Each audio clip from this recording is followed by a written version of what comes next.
So we're back with more lies that we tell ourselves, more lies that keep us bogged down inside of the presentations that we are dissatisfied with, that we are discontent with, and that we constantly find ourselves going into our ego, going into our psyche, going into our paradigms, listening to the voices on the inside which rage from our past experiences tell us what we think is how to escape, but it's actually informing us on how to take a trip around the mountain once again. And I don't know about you. Maybe you're not tired of walking around the mountain yet. Maybe you're not tired of passing by the same trees yet. Maybe you're not tired of the same complaints. Maybe you're not tired of the same mindsets, the same struggles, the same perils, the same toils, the same arguments. Maybe you're not tired of it, but I'm telling you, there cometh a day. Talk to you in the King James language. There cometh a day where you're going to get repulsed with such a presentation, where the only thing that you desire is peace, clarity, truth, knowledge, wisdom, understanding, and all of its accompanying friends. We've all repeated the cliche, and all you're getting, make sure you get understanding. Understanding is what takes the place of ignorance. We perish because of our lack of knowledge. We perish because of our ignorance. We die because of our ignorance. We live because, largely, of our understanding. True life is accepted, received, applied, and presented for others to witness so that they may engage in it as well through the lens of understanding. Understanding will stop you from being offended with your friends, your relatives. Understanding will stop you from being unforgiving because there will be no longer anything to be resentful for. What you once were bogged down with, what you once were conflicted within yourself, trying to understand, trying to define, trying to bring some type of understanding for yourself, projected understanding, a false sense of understanding, pseudo understanding, a narrative. We specialize in narratives, but understanding must be cultivated from within with the inner teacher that is readily available to extend to you the instant lesson and ongoing courses of understanding. No, I do not partner with, I do not agree with someone who is doing inappropriate things to children or harming women or robbing banks. No, I don't agree with it. I don't agree with it at all. But what I am capable of, what I do have the capacity for, is to understand all things, anything, anyone. I understand that when I was lost in my own delusions, when I was ignorant to my own identity, I could have easily found myself in any situation. So there is not one situation or one person that I can judge and say I do not see or do not understand how that person could do that thing, because before before I came into the light of myself, before I reconciled my view of myself, I would have sold myself short to you. I would have built this YouTube channel. I would have came out here and been dependent on you being here for me to stay. But it's the lessons of obedience. It's me wanting to learn consistency. Me wanting to learn how to stay, how to be faithful, how to see a vision through to the end, how to follow the one on the inside that I can't see when everything I do see seems to be conflicting with what I've heard on the inside. I'm talking about developing real skills. I'm talking about putting up some real reps. I'm talking about no longer playing games and not just trying to win. I mean, we went from participating in team sports and in the scholastic setting to out on our own, going to get jobs so that we can buy cars and houses and compare it to our friends and see who won. But the crazy thing is you won't even hang around somebody unless they got something too. So you're always in competition. You're always striving. You're always trying to get to that next level. Always looking over at somebody else's highlight, thinking that it, because of how it compares to your reality that you see, you're watching like the news, like CNN, the stock market channel. It never stops. You see every piece of information, every bit that passes the screen. But when it comes to these other people's presentations, you only see what they show. You only see what they allow. You're comparing your real life to their highlight reel. Everybody's highlight reel looks better than the full 32 minutes on the court, the full football game. You can't compare. That's why we chopped and cut it, and that's why we threw some music on top of it to match with the chops and the cuts and the transitions. Understand, that's not their life. If you got peep their desperation. You think that they're in a better situation than you, right? You think that you need something to get where they are. But check when y'all partner with each other. Check when y'all are working with each other. When you're observing their character and observing their mannerisms, when you just are in the same setting. If they're so much well off than you, why do they operate largely, most likely with the same desperation that you do? Could it be that money in your pocket or money in the bank is not enough if you don't know how to use it? If you don't know how to think? If you don't know how to see yourself? If you don't know how to listen to the inner guider? If you don't know how to listen to the teacher, the rabbi, the master on the inside tell you where to go, where to plant, where to harvest, and when to uproot yourself and get on about your business? You work so hard to be a day away from calamity every day. You wake up and you're afraid of everything, everywhere you go, while you strive and complain and struggle through the tasks of life that you do not want to do, just so you can be in a space that could collapse, crumble, or dissolve any minute. They could call you from that job and tell you, do not return. If that's the bank car, they can come pick it up whenever they're ready. They just don't want it back. It's benefiting them that you have become desperate to keep that car in your driveway. It's benefiting them that you've become dependent on their asset, because now you'll attend to it like it belonged to you. But it don't. But you telling yourself it do makes you feel better. If I'm renting my house, if I'm renting my apartment, does it make me feel good about myself to come inside of a place every day and tell myself, this ain't mine, it's my landlord's? No, I'm going to tell myself I'm home. I'm going to tell my kids we home. When I invite somebody over to visit, I'm going to tell them this is my house. But it's not. It's somebody else's stuff that I've grown dependent on and become desperate to keep because I don't have my own stuff. And if I live inside of that desperate presentation long enough, I'll forget that I don't have my own stuff. And I'll start to project it onto myself that my landlord's stuff is my stuff. The bank's car is my car. The job, the position, that's a job description that was available to the public when I applied inside of a state that's an at-will employer. That's my job. That's my desk. That's my office. Those are my tasks. That's my check. No. You pretend that a ton of things belong to you so that you don't have to go through that scary moment of wondering what you're going to do to acquire the things that you notice you've allowed yourself to grow apart from.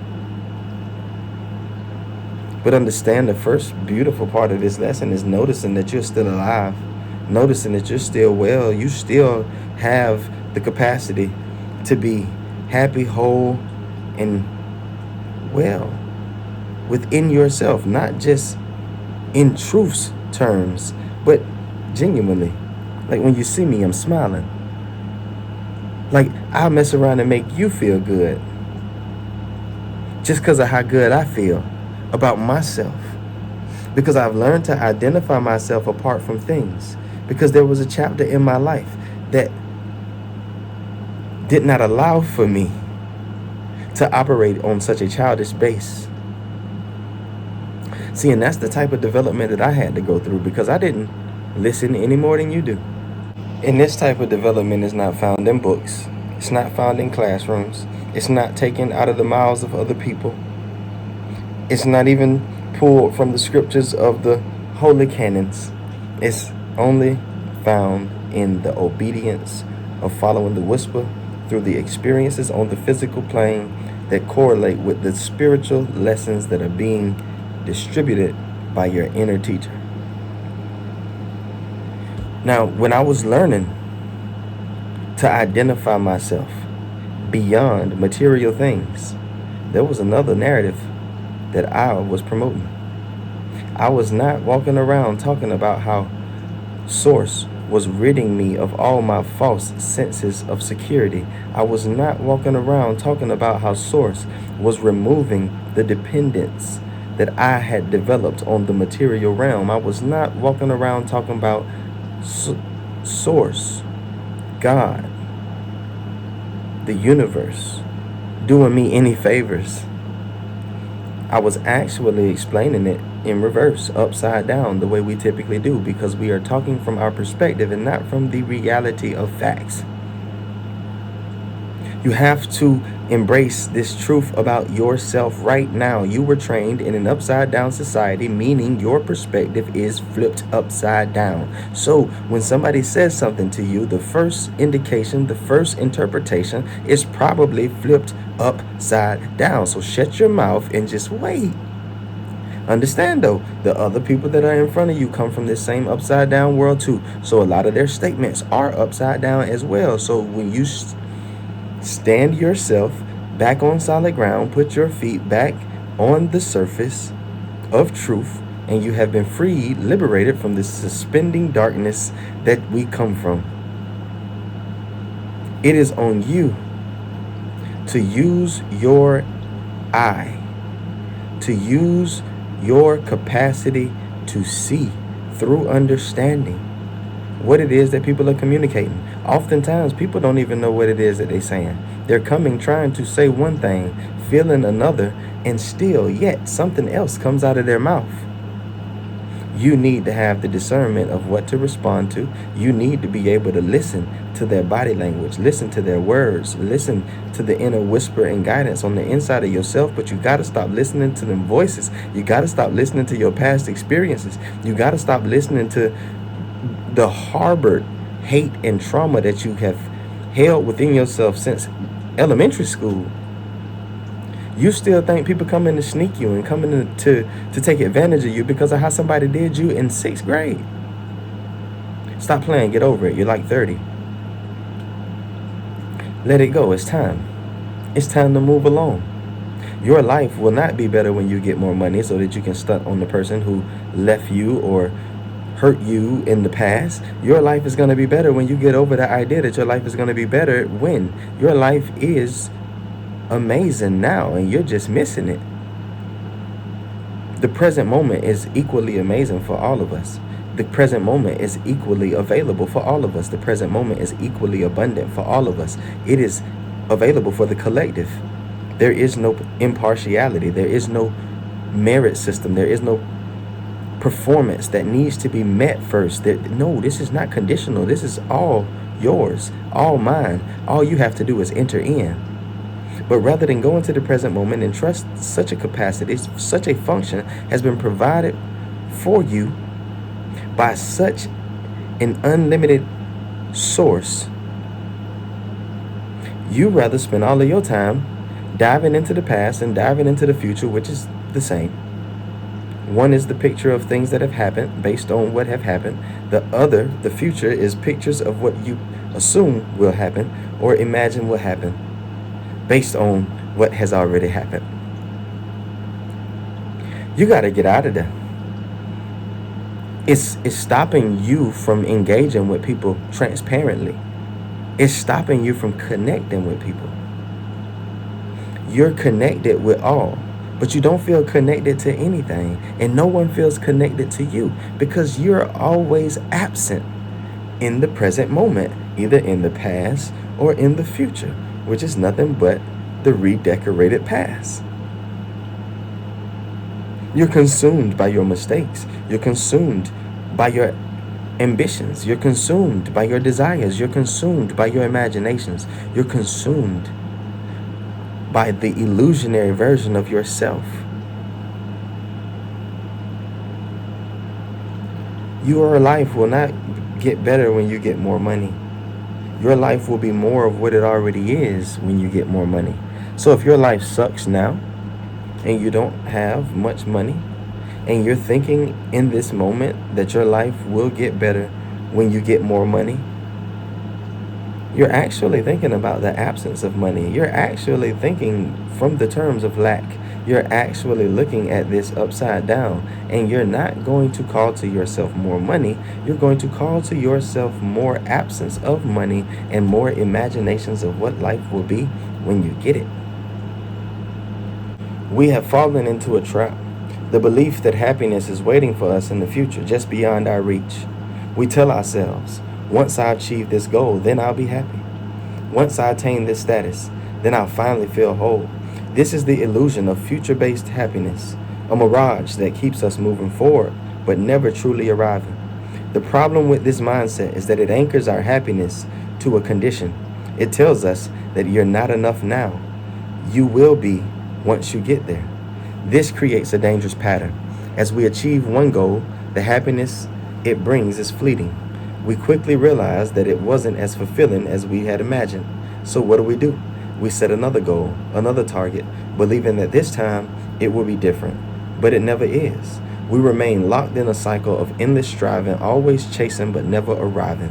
Has that not been your experience? Have you not been talking to yourself, murmuring to yourself, in your head thinking to yourself, whatever you want to call it, about what it's going to take for you to be satisfied, what it's going to take for you to be fulfilled, what it's going to take for you to be faithful to your partner. And every time you get exactly what you think it is that you desire, it leads to your next wreck. It leads to another emotional wreck. It leads to another social wreck. It leads to another psychological meltdown. It leads to another level of dissatisfaction. It leads you into another stage of blindness where you totally turn your head away from the fact that you don't know how to find your happiness. You don't know. There is no such condition that will bring to you a state of mind. Happiness is a state of mind. Happiness is a choice. Happiness is a decision. It's people in situations 10 times worse than yours that are happy because they've chosen to be happy in whatever state they find themselves in. And you don't learn that on accident.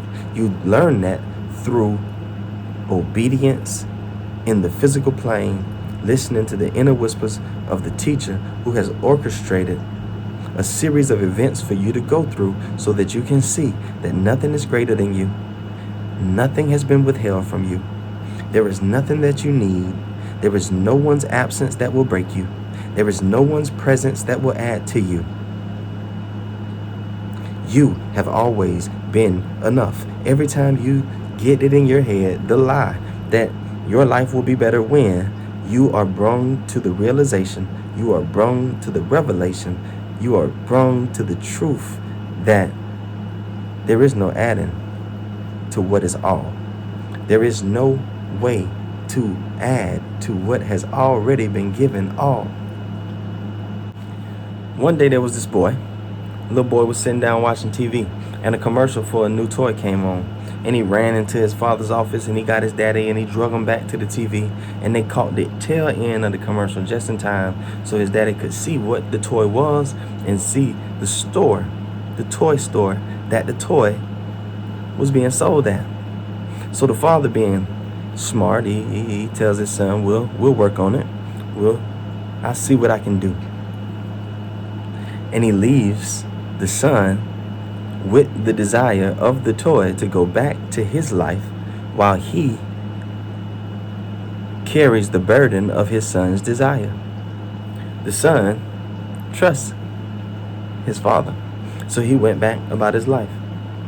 His father got in the car and he rode down to the store and he did a little research, and he came back, got on the computer and did a little more research, and the next day he woke his son up early that morning, Saturday morning we'll say it was, and they got in the car and he drove him down to the store. The son jumps out of the car, he runs in the store, he's ready, thinking he's finna get the toy that he wanted off of the TV. So when they get in the store, the father explains to him as he's grabbing the toy from off the TV, he tells him, hey, wait. Son, I got a surprise for you. I know you asked me for this toy right here, but I didn't buy you this toy. I mean, well, what do you mean, Dad? I bought the whole store. Me and you are now owners of this store, and that toy is our inventory. Now we can sell it or you can play with it, and that applies to everything in the store. But the only thing is, we can't take it off the floor. We have to put our order in and wait a couple days for it to get to the house.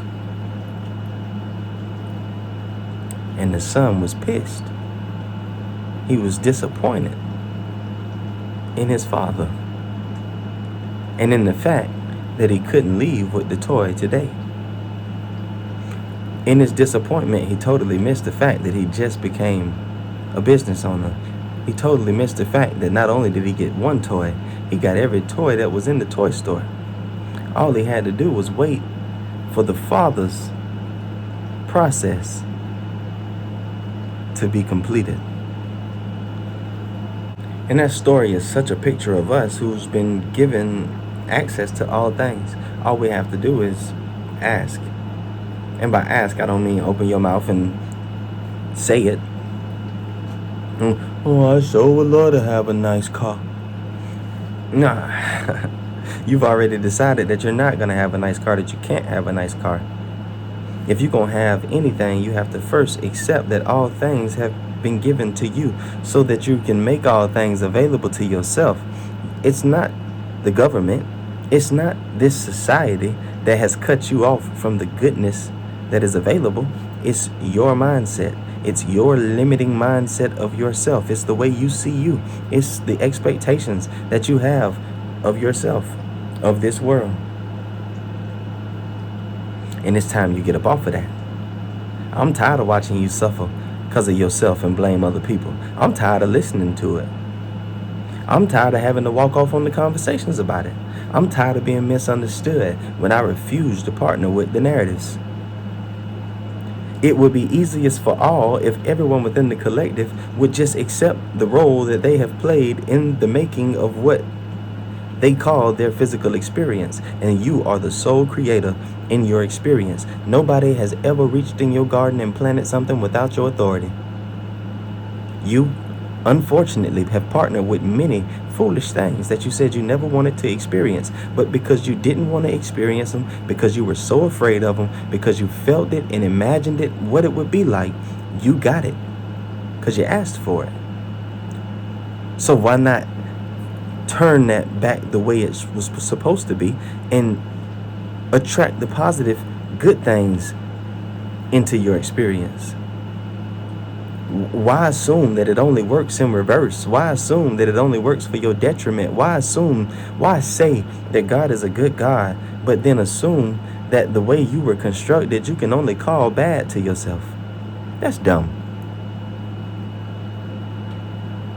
My life will be better when I admit that the only thing wrong with my life now is my ignorance of the full expression of the source that created all things and sustains all things that I am.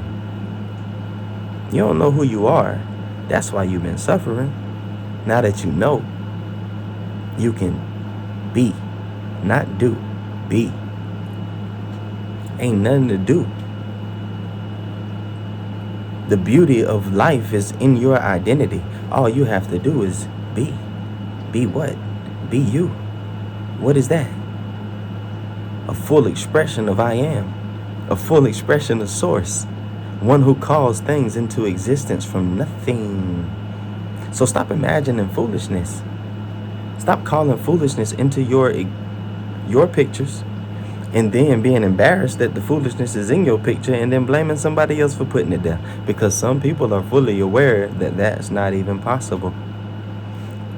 So you look even more foolish to them as you try to explain your foolery. Lock in.